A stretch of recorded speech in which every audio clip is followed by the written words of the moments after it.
Hello and welcome to this episode of Alasquatch. If you're listening to this on the day it dropped, happy 4th of July. So, I just got back from Monsterfest.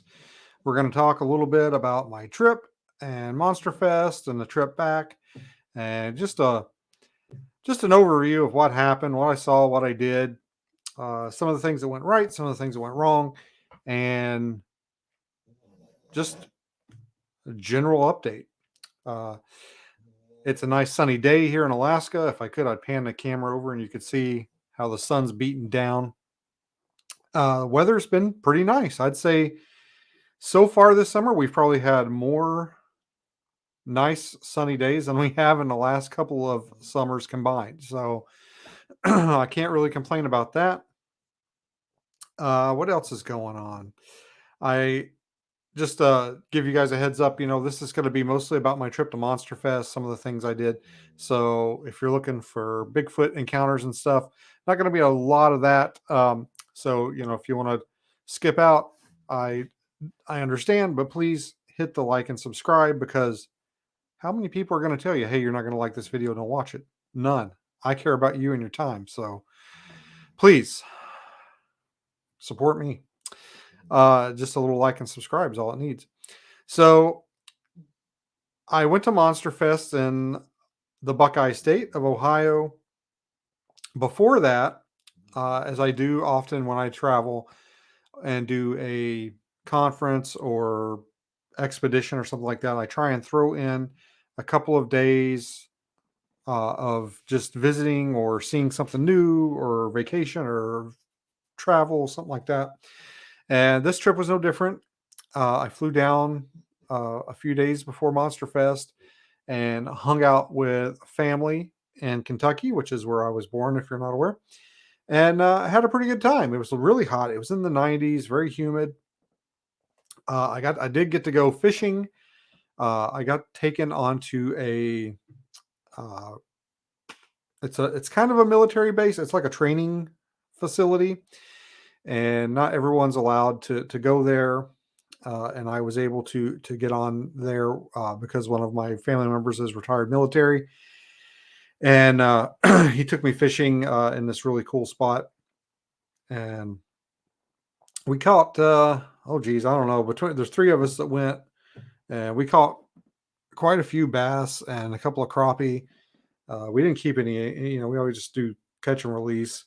It was really hot, and we got there early in the morning, and we fished throughout the day until about 1 o'clock, and we had to leave because I had to be somewhere at 2 o'clock. And my cousin he was saying, "Oh, I wish we could stay longer. We would catch more fish."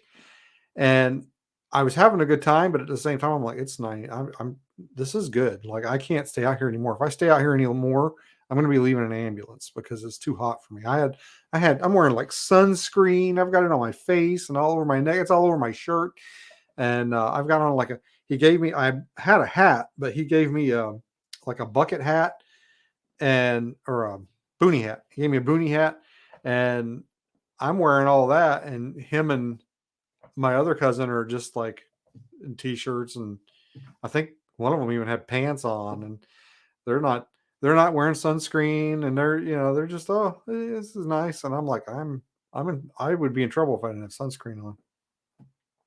So we caught a few bass, and I got to putter around in his boat and had a really good time. I got to see my aunt, who is pushing, I think she's 94 now. Still lives by herself, still doing good. I got to see another cousin that had just came to visit while I just was there. It just worked out that way. And it's always good to get back and see family. And I'm always like sad when I leave. I wish I could spend more time there. But then I get back to Alaska, and I'm like, oh God, it's awesome here. So I don't know. At one point, we were looking to buy some land down there and maybe do some, I don't want to say snowbirding, but just maybe spend some time down there, go down there and hunt or fish or something. And right now, just with the way things are, it's not a good time. Um, we probably couldn't afford the interest on a place right now. But yeah, or I had a good time. I went by myself. My wife stayed here and she watched the dogs. So the flights down were pretty easy. Usually whenever I travel, there's usually something that goes wrong with a flight, or you miss a flight, or it gets canceled, or you get bumped, or luggage it almost seems like every single time you travel, there's some kind of problem. In the last couple of trips that I've had, back in February when we went to Mexico, and this trip, everything went really relatively smooth, with no issues. And it just makes me like suspicious, like what's going to happen, because so much cool, like everything's working out, everything's going the way it's supposed to be, and I'm like, all right, where's the rub? Like, what's going to happen?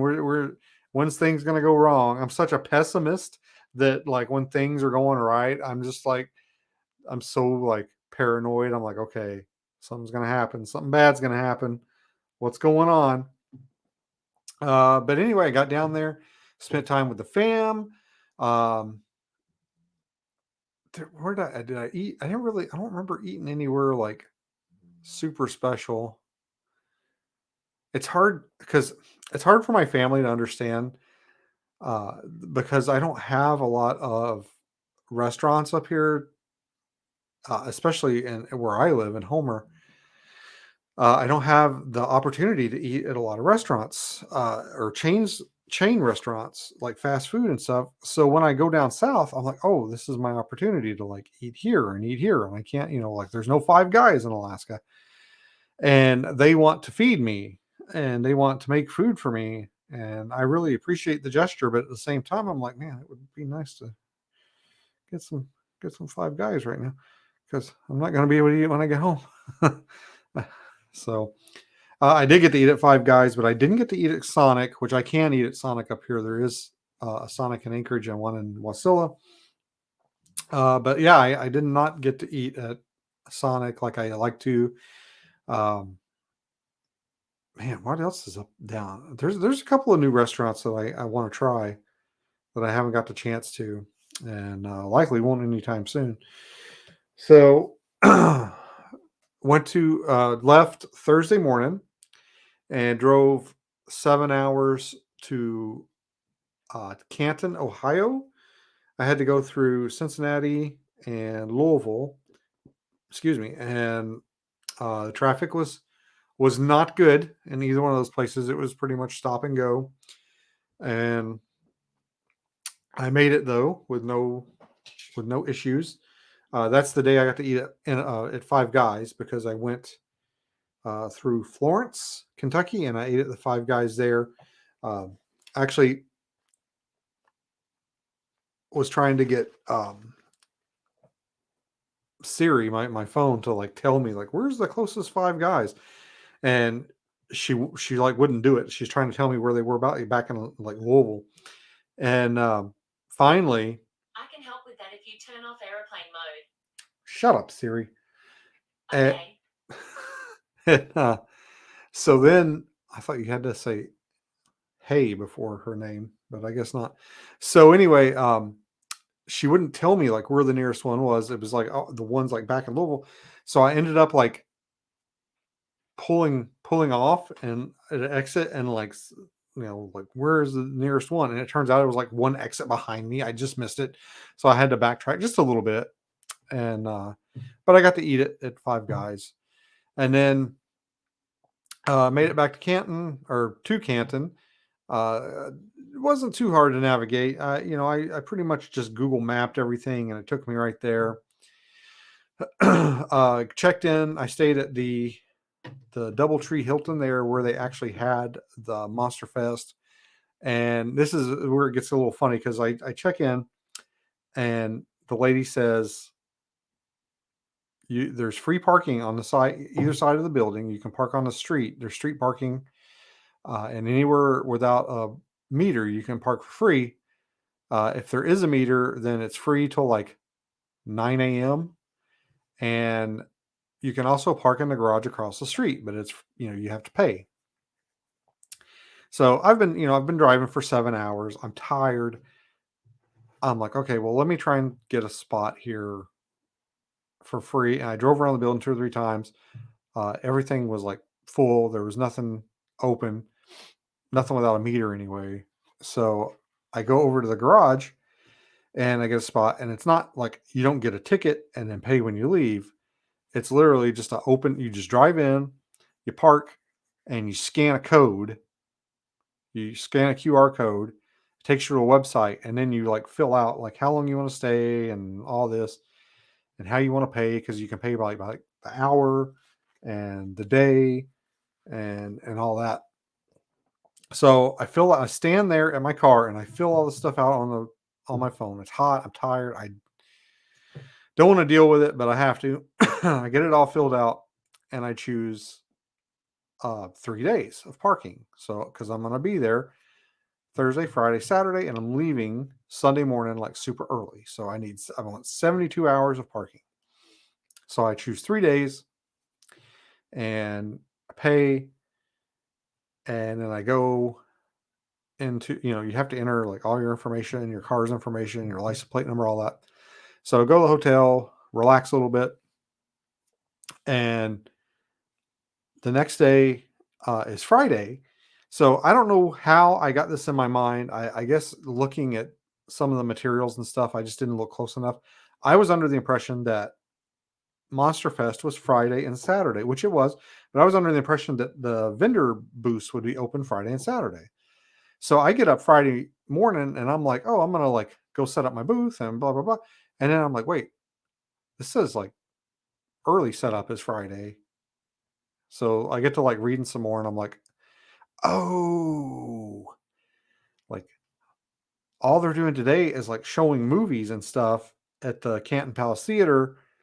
And tomorrow is like Monster Fest, like actually Monster Fest.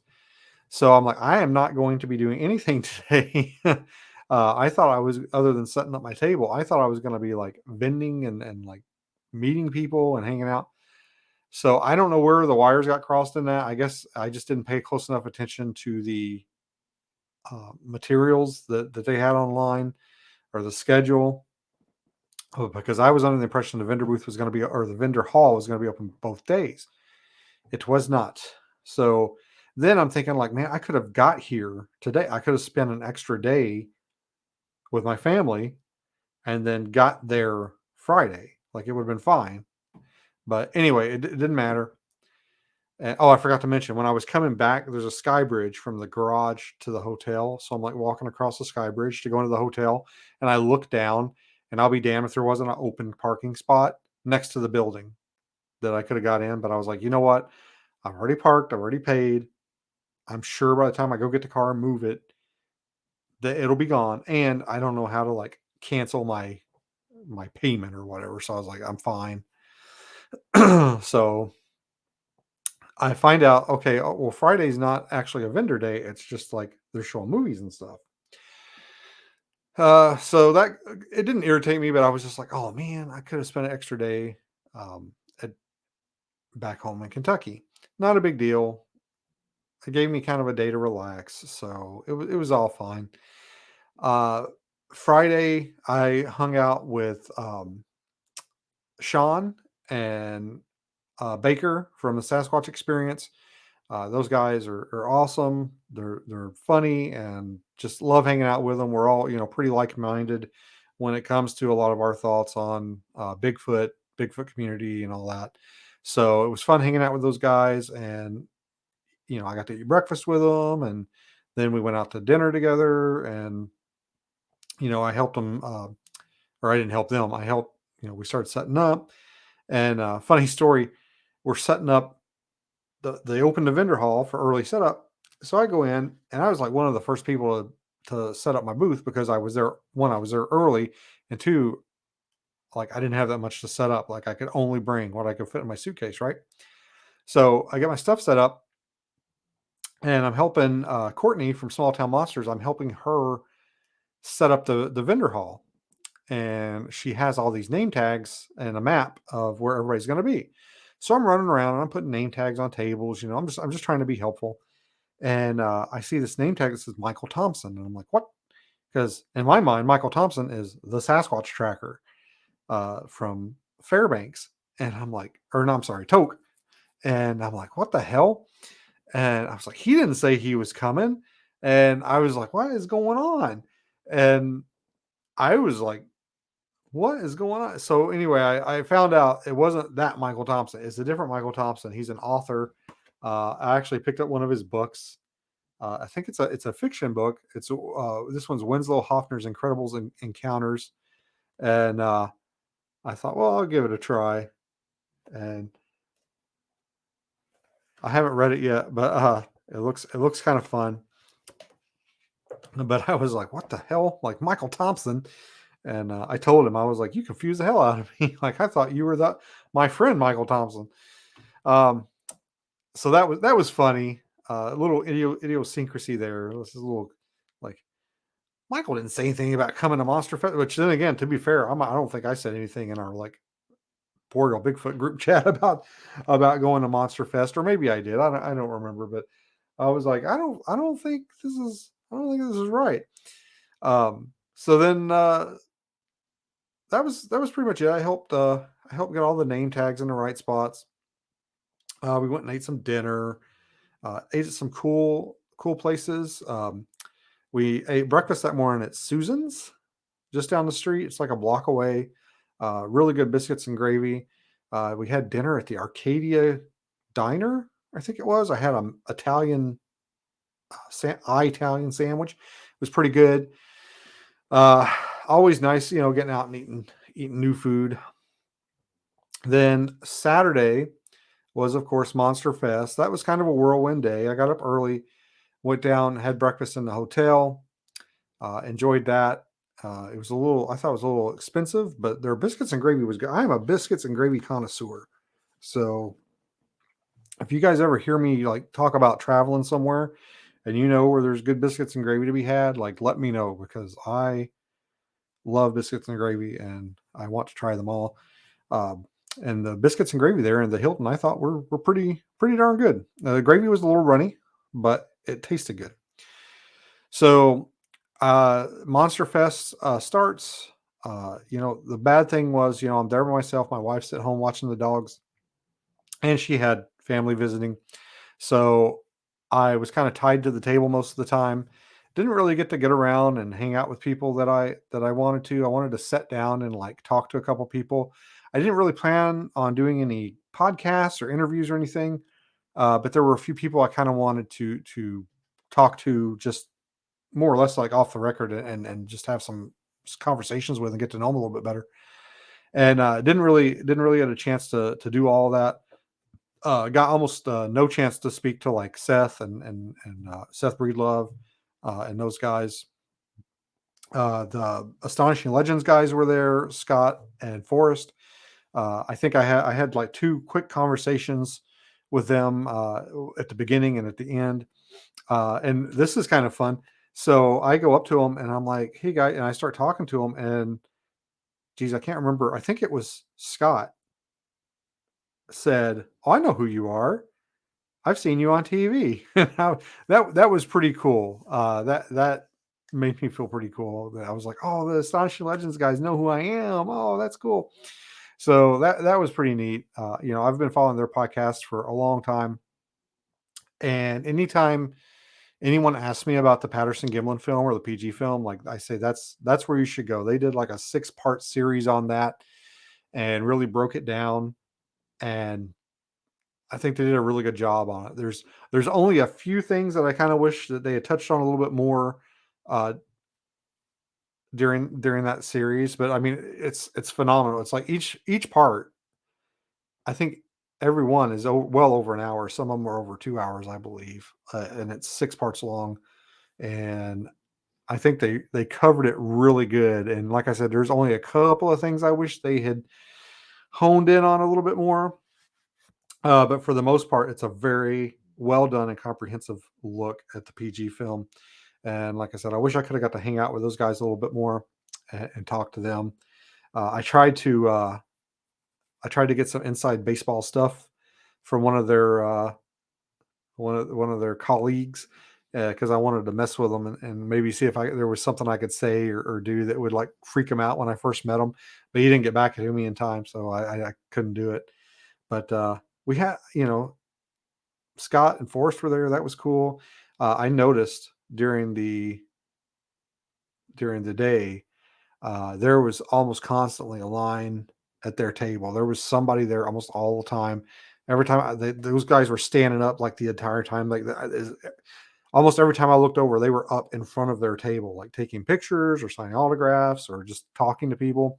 And I don't think they sat down at all that day. Maybe a little bit. Maybe, and I think they probably had to leave to go eat because I don't think they had enough of a lull in the traffic to justify like sitting down and taking a break. One of the cool things I thought about this festival, Monster Fest, that I had not noticed or seen anywhere else was they had at all the vendor tables when I walked in that morning, they had a little order form where you could order lunch and they would bring it to you, the like hotel restaurant, and it was like you had a choice of like three or four things. It came with apple, uh, some pasta salad, I think chips, a drink, and I think there was something else. But that was really handy. That came in handy for me because I was there by myself because I was thinking like, what am I going to do? How am I going to get something to eat? And the only thing I could really think of was like I was going to have to get Sean or Matt or Baker to come and watch my table, maybe while I ran and got something to eat, or have them get me something to eat and bring it to me. So that really helped me out. That was a very awesome thing to do. I'm not sure whose idea it was, but if it's something maybe they do for all the events they have there, but super cool. And if you guys, anybody out there that puts on an event, you need to take a look at that and see if that's something that you can incorporate. Because like I said, being there by myself as a vendor, I thought that was like a lifesaver. And it was right around 1 o'clock. Boom, there was my food. It was all right. It wasn't like gourmet stuff, but it kept me going for the rest of the conference. So it was good enough. The only negative thing I would say is I checked the box. I wanted a Coke and they gave me a Sprite, but I wanted the sugar and the caffeine, and I ended up getting something that was caffeine free. So luckily, I had a Bang energy drink in my bag that I had brought with me, and I brought like 2 bottles of water too, and I went through all of it. That's the thing. That's the secret about traveling is you have to do it basically dehydrated. It's not good for you, but it keeps you like from having to run to the bathroom all the time. And if you sit on the window seat of the plane, that's a good thing. So you don't have to get up and disturb people all the time or trip over people. So I was pretty much dehydrated for like 2 weeks. And now that I'm back, I'm not doing much better, honestly. I don't think other than maybe a glass of water, I don't think I've really hydrated at all. But yeah, it went by really quick and it was over at 6. I really didn't get a chance to hang out with everybody I wanted to. If you notice my hat, this is a really cool hat that I got from Jonathan Addy. He has a project called the United States of Illustration, and this is a Alaska Triangle hat. You can see it's an A, and then there's like the triangle, and then the star for the North Star. And this is it's a really cool hat, and I like wearing it because people like ask what it means, and I'm like, oh, this is the Alaska Triangle, and then I get to explain it to them. And he was there. He was really excited, really just happy to be there. You could tell. So shout out to him and his U.S. of Illustration um, project. You know, Google it. There's a link if you go to my post on Instagram. You can go and check out his Instagram page and see what he's got to offer. Some really cool stuff. I met finally after many, I guess, years of near misses. I met Martin Groves. He is the author of Beast Between the Rivers and Beast Between the Rivers: A Trace of Death. And I was able to pick up these books from him and chatted with him for just a little bit. I didn't get to we didn't get to like sit down and talk like I wanted to. Uh, I read Beast Between the Rivers. I read it on the plane home, and it's very short as you can see, but it's just like a talks about his encounters at Land Between the Lakes and um, Beast Between the Rivers, Trace of Death is I think talk. I haven't read it yet, but I think it's talking about missing people maybe from that area. So I haven't had a chance to dive into those. Martin is he was a sheriff's deputy, I guess, down in Tennessee. Is currently retired, and I've always been skeptical of Dogman, and I've always thought that the Land Between the Lakes thing was maybe a little overblown. But I don't know. I don't know where. That's the thing. Like I'll think something like that, and then I'll read this book, and I'll be like, Jesus Christ, like this is horrible. Like why would he lie about it? He's a retired sheriff's deputy, which doesn't mean that he's beyond reproach. I mean, people get things wrong, but if this encounter is true, then it's incredible, and I don't think there's any way it's any type of misidentification. Like he wasn't like, oh, this was a bear. Like it's pretty obvious what it was. So yeah, I don't know. I'm trying to open my mind a little bit more to these kind of things.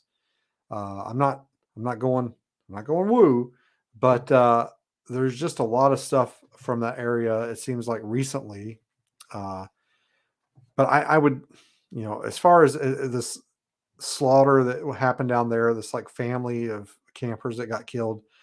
I still need to see some kind of um, official documentation on that, a police report, obituaries, something. Because I know there for a while they were saying like, oh, and it might be in this book I haven't read yet, but I know they were saying for a while there was like, oh, a survivor or a witness or something that had come forward.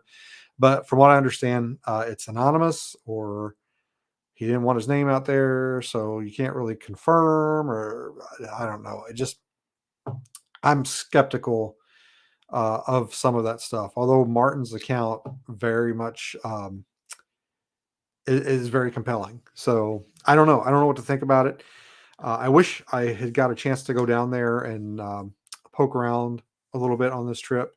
Uh, maybe I'll get down there one of these days. Now my cousin that took me fishing, he goes down there all the time, but he goes fishing. He puts his boat in and goes fishing. He doesn't spend a lot of time like in the woods or on the shore down there. Plus, I probably was not capable of handling the heat that was going on down there, and definitely not capable of dealing with all the ticks and stuff like that because I know they are pretty bad down there. Let's see, what else did I want to talk about? Oh, it was funny because I had a bunch of people come up to my table. I told Alex Pedikov, I'm gonna have to start wearing my hat, my adventure hat, my cowboy hat, because I had people coming up to my table and talking about me like in the third person to me. They're like, "Oh, this is Beans's table. Oh, I heard he was going to be here." And I'm standing right there. And at one point, a lady comes up and she wants to buy a book. And I'm like, "Oh, would you like me to sign it for you?" And she looks at me and she goes, "Did you write it?" And I flip it around to there's a picture of me on the back and I'm like, I put it up to my face and I'm like, "Yeah, see, like that's me." And she's like, "Oh, you look younger than in your videos or something like that." And I was like, "Well, I get thanks, I guess." So yeah, I didn't get recognized by everybody. It was kind of weird. But the Astonishing Legends guys knew who I was. So uh, I'll take it. It's, whatever I can get, I guess. It was just funny. So I mean, that was like a whirlwind day. I mean, there's so many. I know I'm like leaving out like Lyle Blackburn was there, King Gerhardt was there. It was good seeing him again. Hadn't seen him in 2 or 3 years. Uh, geez. Oh, Amy Boo was there. Haven't seen her in years. She was like shook when she saw me. Not in a bad way. She was just like, "Oh my god, I had no idea you were coming. How did you didn't tell me?" And I'm like, "I've been posting about it online. I don't know what this, yeah." So I don't know. I don't know what to do. I post things online, and that's my like I'm putting this out in the universe. You know, yeah, I hope you see it. So that was great seeing her again and sitting down and chatting with her again. Um, yeah, I had a great time. It went by really fast. Technically, it was just the one day of Monsterfest of the vending, but yeah, I had a great time. I met Matt Arner for the first time, although we've been, chatting back and forth, and I've been on Sasquatch Experience a couple times. He's a fellow Leo. Matt, Mike, and he's a fellow Leo. Martin Groves, a bunch of cops, there. What else did I do? Oh, I feel like I'm gonna leave something out, and I'm like, oh, I meant to tell that story, but I think I'll get into the aftermath, if you will. So we went out to eat at George's Lounge. I got really a good burger and fries and a beer. And then I kind of had to call it quits early. Like I couldn't hang out because I had to get up at like 3 o'clock in the morning because I had my plane left at 7. And I had to drive an hour to Cleveland to fly out. I had to turn my rental car and all that. So I kind of had to put the brakes on and be like, hey guys, I would love to hang out with you and like do like the after party stuff, but I have to go to bed.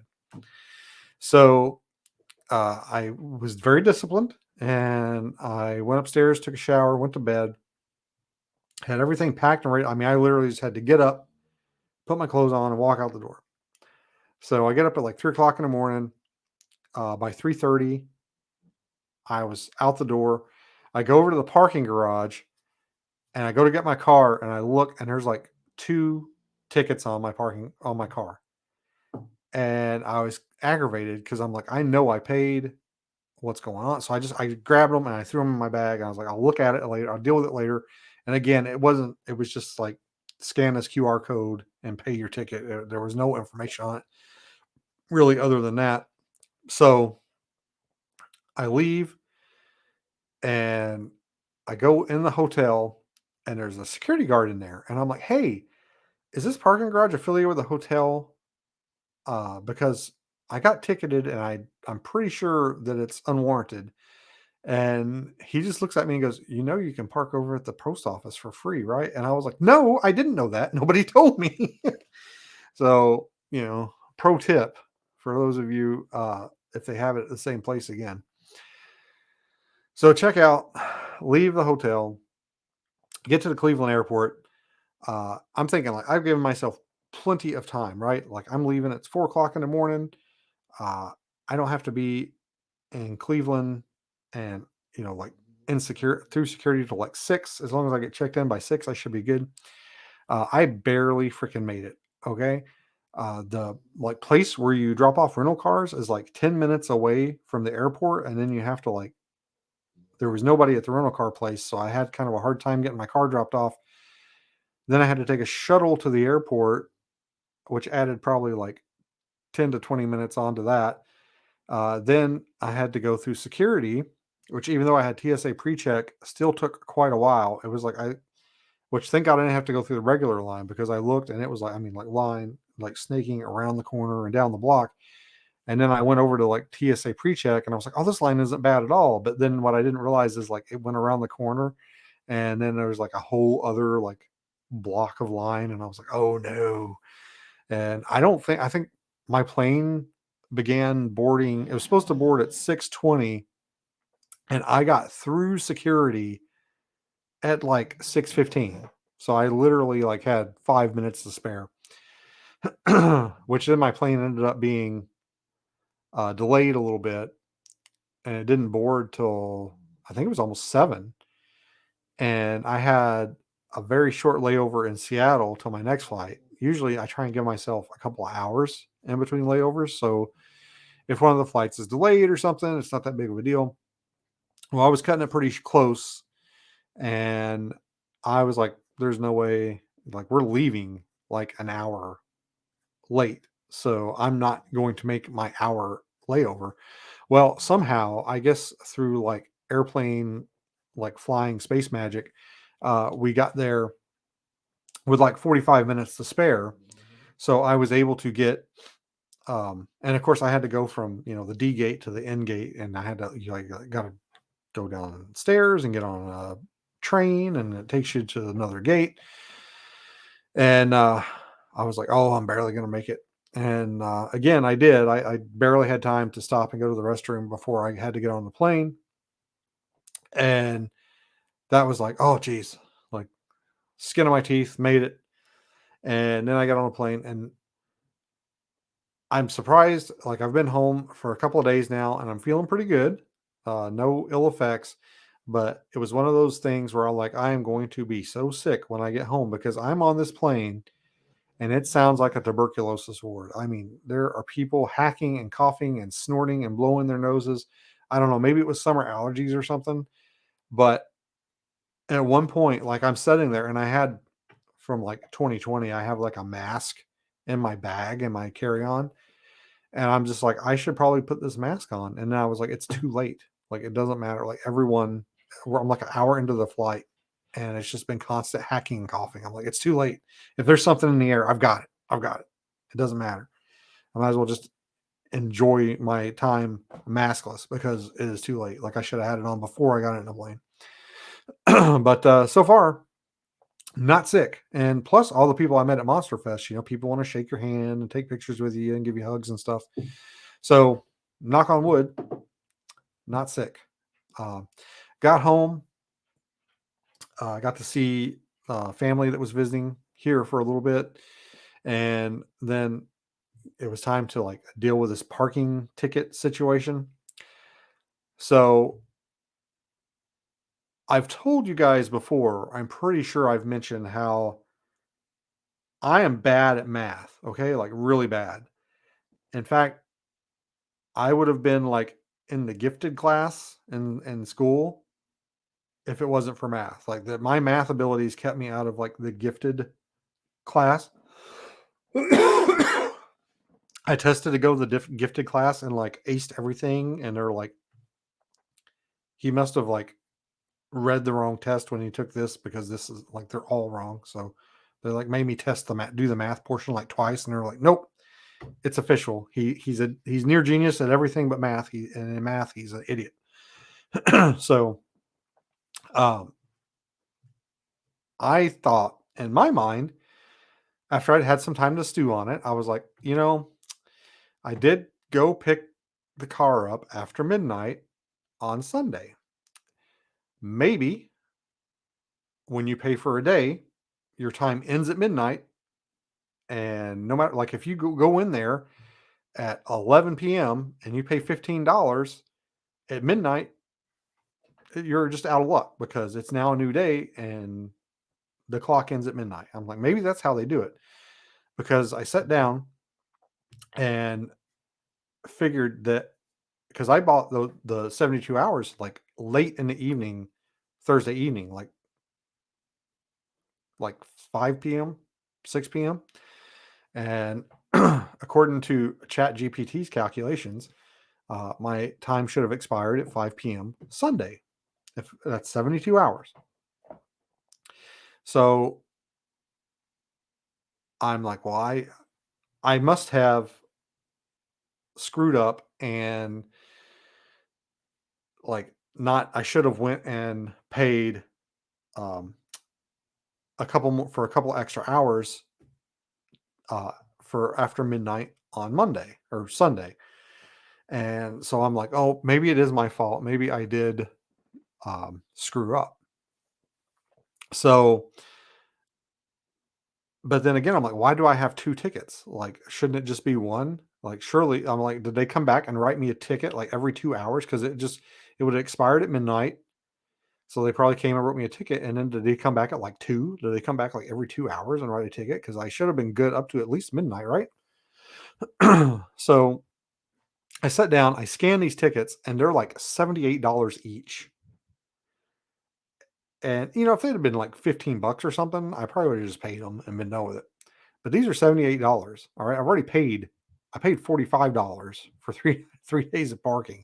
I'm like, I'm not paying like at this point, I'm like, I'm gonna be in the negative. Like like I'm gonna be in the negative on this, like on this conference. So, um,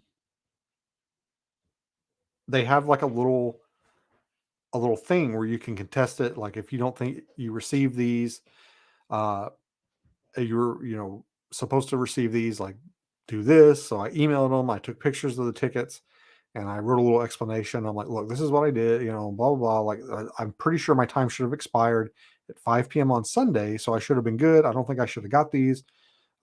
Please remove these from my account. And I'm thinking like, here we go. Like we're gonna get ready. We're gonna go 10 rounds with this company. We're gonna fight and fight. And I had done a little research, and I had heard like, okay, if you contest the tickets, basically they'll like, okay, well, why don't you just pay like $20 or whatever? They'll knock the fee down. So I was like, well, I'll try that, and if that doesn't work, then I'll try some other methods. Like I'm wondering like what, because it says on the ticket like you're illegally parked, and I'm like, well, why didn't you call the cops? Like this is a private company. This is a civil issue. If I was trespassing, you should have called the police. Like what gives you the statutory authority to enforce laws? This is a civil matter, but this says it's a legal matter. So anyway, or a criminal matter. So anyway, I'm pissed. I'm like, I'm not I'm not going to pay this. I paid them already $45. And I'm buckled in. I'm like, this is gonna be a pain in the butt. Like we're gonna have to fight these people with everything. I'm probably gonna have to get some kind of lawyer, like this is gonna cost me more than the two tickets because I didn't want to pay on principality.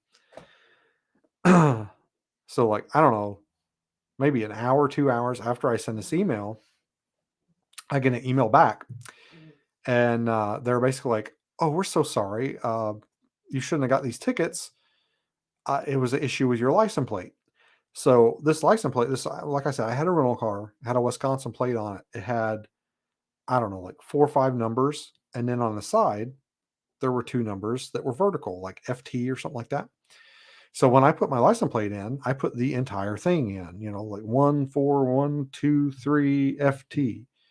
Well, apparently the genius attendant that they have that patrols either didn't input the entire license plate, or if they use like license plate reading technology, it couldn't read the vertical numbers, and it just told him like, "Oh, this guy has not paid at all."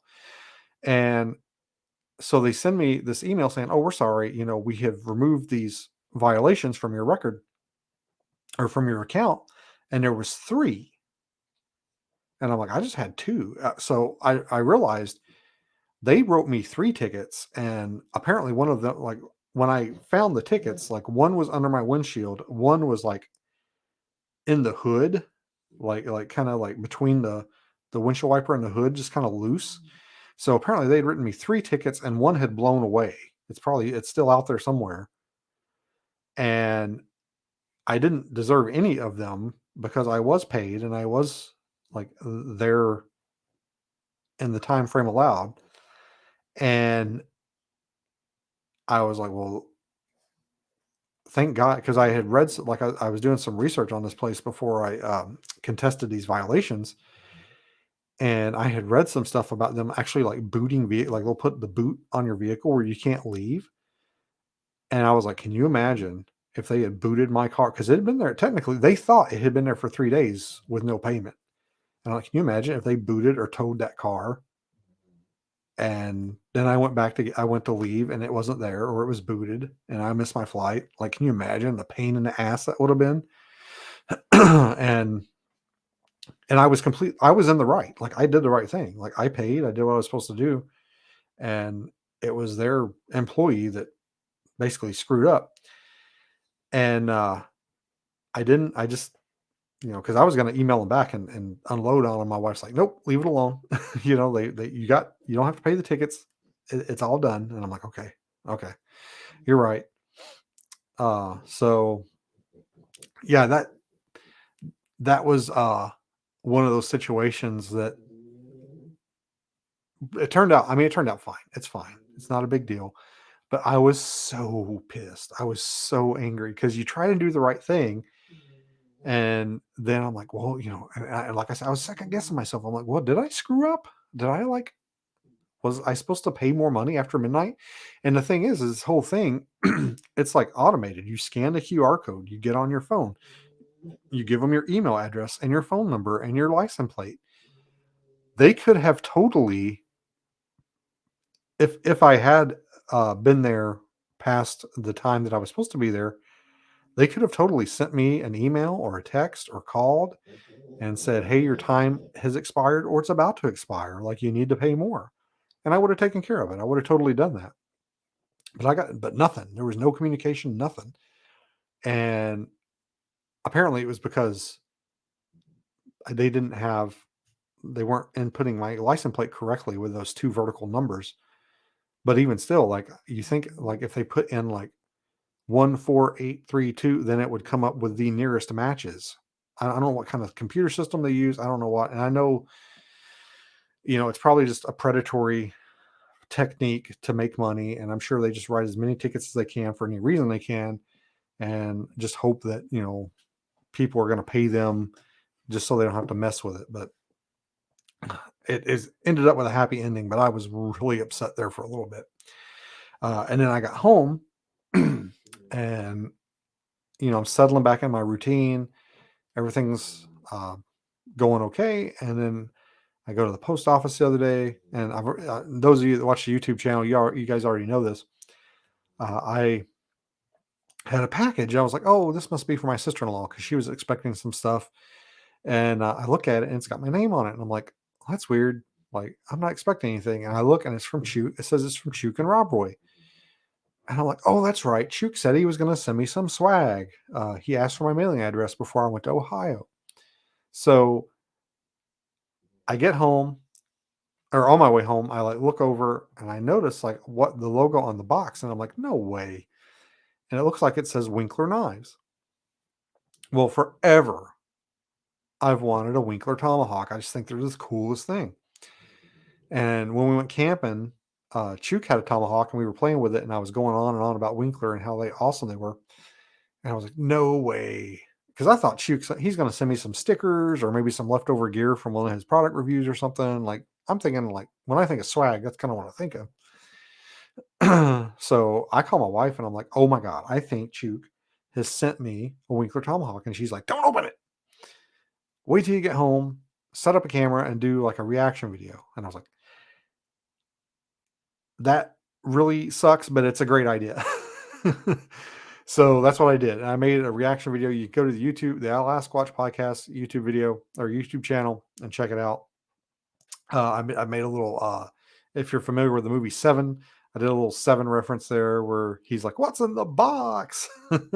And I put Chuk and I's faces on the characters. But yeah, if you're watching this on YouTube, I'm gonna bust it out. Look, here it is, and it was pretty cool because it's he had it personalized for me, and he had my name put on it and a little Bigfoot. But yeah, you can go over to any of the Last Squatch podcast social medias and see a picture of it. So cool. It's the Winkler Knives Tomahawk. This is the I forget the model, but it's pretty sweet. And I've been in a daze since I got it. I've just been carrying it around the house and just like cradling it like a baby. I'm like Gollum with his ring. It's like my precious. So yeah, it's one of those things again where like things are going so well. I'm like, I I got all my tickets. I got a Winkler Tomahawk. Like, what's gonna go wrong now? I'm such a pessimist. The glass is full, the glass is empty, or the glass is half full, the glass is half empty. I'm a the glass is half empty and it's full of piss kind of guy. So I'm always like, oh my God, what's gonna happen? The world's gonna come to an end. Something bad's happening. Too many good things are happening. So anyway, I had a great time at Monsterfest. It was great seeing everybody. I know I'm leaving like people out that I should be talking about. There were so many cool vendors there. Oh, I forgot. I got a little Mothman dog toy for my dogs from Cryptid Comforts, and that was fun. So watching my dog play with that. It's up in their toy box now. I kind of have to slip the toys in because if they know they got a new toy, they'll fight over it. But if I just drop it in the toy box, then they'll just, casually play with it. So that was cool. Man, what else? I feel like I'm leaving something out, but I think I covered just about everything I wanted to. I had fun. I had fun meeting people. A lot of people picked up my books. Hopefully, they enjoy those. If you did pick up a book during Monster Fest and you read it, enjoy it, please head on over to Amazon and leave a review. Um, yeah, you can always subscribe to the Last Watch podcast on your favorite. I'm sorry. I'm getting podcasts and YouTube confused. You can subscribe to the Last Watch podcast anywhere you can get podcasts on any podcatcher. And you can go over to YouTube and subscribe to the Last Watch podcast YouTube channel. Sometimes over there, I have videos of expeditions, camping trips, just plain old life in Alaska in general. I have received several requests, I guess, to appear on other podcasts, podcasts that were at Monsterfest. I reached out to them, and hopefully, we'll start setting things up soon. Uh, yeah, I think that's it, guys. I think I'm gonna get off here and relax a little bit. I'm still getting into the groove. Still a little jet lagged. Although I slept amazing last night. I tell you what, I went to bed at like 10 o'clock and I woke up at 6 and I thought like, oh, it's got to be like 3 o'clock in the morning. It's probably time to wake up and go to the bathroom and try and get back to sleep. And it was 6 o'clock in the morning and I felt well rested and bright eyed and bushy tailed. It was amazing. It's the best sleep I've had in weeks. So, anyway, guys, thanks for listening. Thanks for watching. Please like and subscribe. Share if you see something worth sharing. This was just an overview of Monster Fest. I don't really have much else going on. I believe the next video I have dropping is the last video from Chuk and Rob Roy and I's camping trip. Just where it's like the last day in camp. I think we go get a trail camera, and I see something on the way out of the campsite. Not a Bigfoot, but something really cool. And that's it, guys. I think I'm going to put a pin in it. I appreciate you watching. I appreciate you listening. And please, if you celebrate the 4th of July out there, do so safely. Do not drink and drive. And please follow the directions and safety recommendations if you play with fireworks. When I was younger, had an incident with fireworks, and luckily, it just ended up burning my hand. I didn't get it blown off, but I've always been a little leery of fireworks since then. It was totally my fault, though. I should not have been playing around with it. I was a jumping jack, and I don't even know if they make those anymore. And I tried to light it, and it didn't.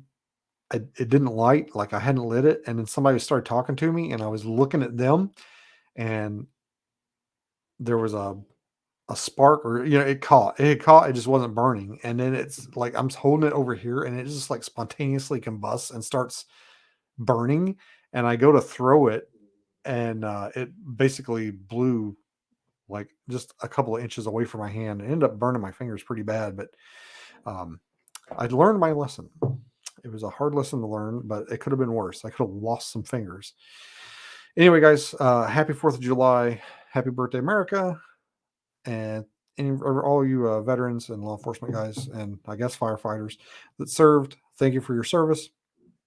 And I will see you guys in a week or two. I'm going to try and get out, do some camping, and enjoy some of this nice weather we're having. So there might be a dark week or two here and there. But usually I will post a few things on the social medias, some memes and such. And you can follow me there on Instagram, Facebook, TikTok, and X, formerly known as Twitter. All right, I've been saying bye for like 10 minutes now. All right, guys, thanks for listening. Bye bye.